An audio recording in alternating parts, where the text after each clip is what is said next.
వాక్య ధ్యానం కొరకు 37వ కీర్తన 39వ చరణంలో రాయబడిన వాక్యాన్ని చదువుకుందాం.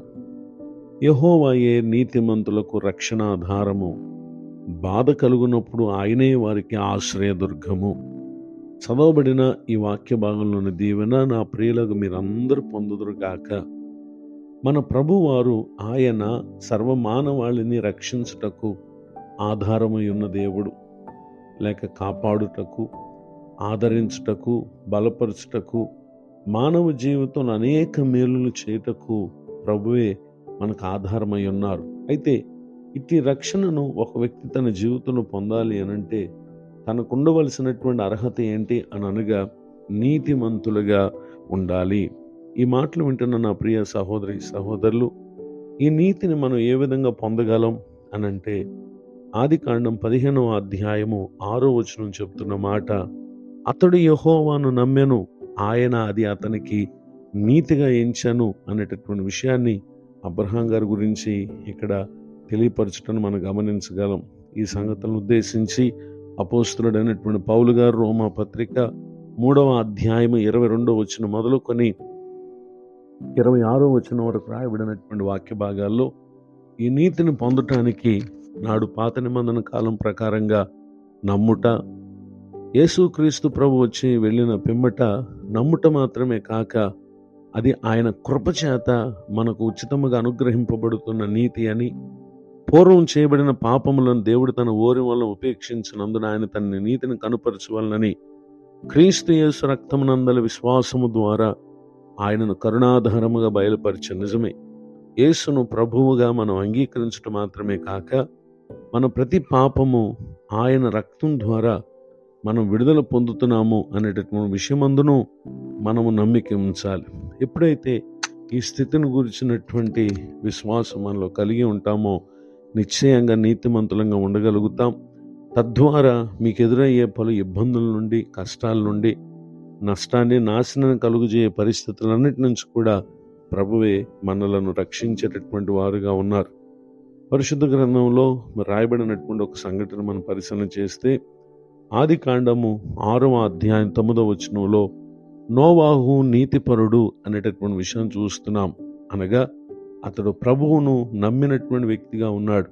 అయితే లోకంలోని ప్రజలందరూ కూడా వారి చెడుతనము భూమి మీద గొప్పదిగా ఉండటం ప్రభు చూశారు, బలాత్కారంతో నిండి ఉండటం ప్రభు చూశారు. అయితే వారికి అంతం కలుగు చేయటానికి ఆలోచించినటువంటి ప్రభువారు నోవాహును అతని కుటుంబాన్ని రక్షించినటువంటి విషయాలు తర్వాత వచనాల్లో చూడగలం. కారణం ఏంటంటే నోవాహుతో ప్రభువారు మాట్లాడారు, భూమి నాశనం చేయబోతున్నానని చెప్పారు.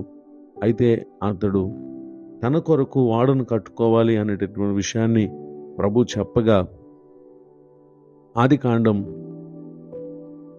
6వ అధ్యాయం 22వ వచనంలో దేవుడు అతనికి ఆజ్ఞాపించిన ప్రకారము యావత్తూ చేసను అని మనం చూస్తూ ఉన్నాం. 7వ అధ్యాయం 1వ వచనంలో నీవును నీ ఇంటి వారును వాడలో ప్రవేశించండి ప్రభు చెప్పటను మనం గమనించగలం. 40 పగళ్ళు 40 రాత్రులు పడినటువంటి వర్షానికి భూమి అంతా కూడా నీళ్ల చేత కప్పబడింది. నోవాహుకు ప్రభు ఆజ్ఞాపించిన ప్రకారం చేసినటువంటి ఆ వాడలో అతని కుటుంబము, అలానే ప్రభు సెలవిచ్చిన రీతిగా అందులో ప్రవేశించిన జీవరాశులన్నీ కూడా క్షేమముగా ఉండటాన్ని ఇక్కడ మనం గమనించగలం. నిజమే, ప్రజలందరూ బాధ కలుగుతున్నటువంటి పరిస్థితిలో ఉండగా దేవుడు నోవాహును అతని కుటుంబాన్ని కాపాడినటువంటి విషయం ఎంత ఆశ్చర్యం. ఈ మాటలు వింటున్న నా ప్రియులకు మీరు కూడా నోవాహు చూపినటువంటి ఆ విశ్వాస స్థితిని, అబ్రహాం చూపినటువంటి ఆ విశ్వాస స్థితిని కనుపరిస్తే దుర్నీతి మనలోనికి ఎంత మాత్రం కూడా రాదు గనుక ప్రభు కలుగు చేయు ఇహ సంబంధమైనటువంటి కాపుదల, రక్షణ, మన ఆత్మ ఎప్పుడు ఈ దేహాన్ని విడిచిన దేవుని రాజ్యాన్ని చేరే ఆ గొప్ప రక్షణ, యుగయుగాలు మనం ప్రభువును కలిగి ఉండేటటువంటి గొప్ప భాగ్యం పొందటానికి విన్న ఈ మాటల ప్రకారముగా ప్రభునందలి విశ్వాసం ద్వారా, అలానే ఆయన రక్తమందలి విశ్వాసం ద్వారా మనము పొంది దానిలో వర్ధిల్లుటకు పరిశుద్ధాత్మ దేవుడు దీవించునుగాక. ఆమేన్. ప్రార్థన. కృపగలిగిన మా తండ్రి, మీకు వందనాలయ్యా. మా ప్రతి పరిస్థితి తెలిసిన దేవుడవు నీవు. మమ్మల్ని రక్షించుటకు ఆధారం, నమ్మదగిన ఆధారం మీరు అయి ఉన్నారు. స్తోత్రాలు. దైవజనులను, వారి కుటుంబాన్ని, పరిచయాన్ని దీవించండి. కృంగిన వారిని లేవనెత్తండి. దుఃఖితులను ఆదరించండి. ఈరోజు మరి యొక్క నూతన సంవత్సర దయాకిరీటాన్ని పొందిన ప్రియులను కూడా దీవించండి. సమస్త విషయాల్లో ప్రతి ఒక్కరికి మేలు కలుగు చేసి కాపాడమని యేసుక్రీస్తునామములో ప్రార్థిస్తున్నాను తండ్రి. ఆమేన్. తండ్రి, కుమార, పరిశుద్ధాత్మ దేవుడితో నడిపించునుగాక. ఆమేన్. నేడు విన్న